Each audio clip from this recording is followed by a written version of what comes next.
Décision issue de laquelle Dieudonné Yebga n'est plus le président du Manidem.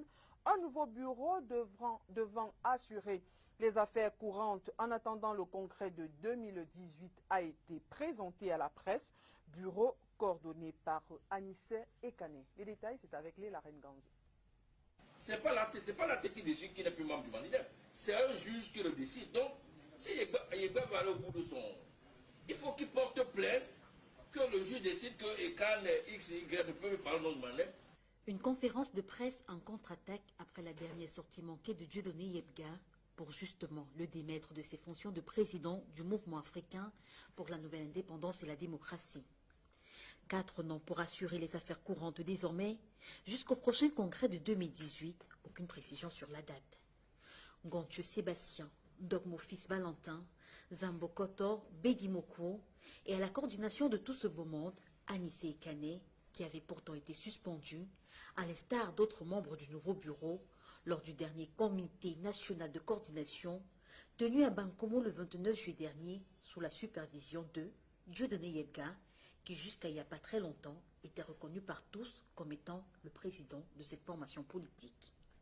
Un nouveau bureau donc, qui en date du 6 juillet 2017, a été déposé au ministère de l'administration territoriale et de la décentralisation. Nous avons tenu ce jour à faire savoir à l'opinion publique que depuis le 1er juillet, le bureau directeur du Manidem a été suspendu et qu'une équipe de 4 membres a été mise en place pour conduire les affaires du parti jusqu'au prochain congrès. La conférence de presse de ce jour était également l'occasion de revenir sur des accusations formulées depuis toujours à l'encontre du parti. Petit 1. Pourquoi ce remue-ménage intervient presque toujours à la veille des élections? Réponse. En 2018, le Manidem est déjà disqualifié pour la présidentielle, compte tenu de la nouvelle loi électorale qui ne prend en compte que les candidats investis par des partis qui ont des élus. Petit 2. Pourquoi est-ce le même nom qui revient incessamment dans les accusations? C'était le cas avec Bandakani, Abanda Pama, tous anciens présidents de ce parti, et aujourd'hui, Dieudonné Yebga. Réponse de l'interpellé Anissé Ekane. C'est le syndrome du complexe. Vraiment, il faut expliquer ça comme ça. C'est-à-dire que c'est difficile dans la vie de faire le bilan de ses aptitudes et de ses carences. Quand on n'arrive pas à le faire, on rejette sur les autres ses propres carences, ses propres difficultés à assumer le leadership. Et le leadership ne se décrète pas.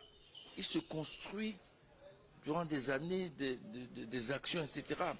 Moi, mon leadership, je l'ai construit dans les années 70, puis les années 70.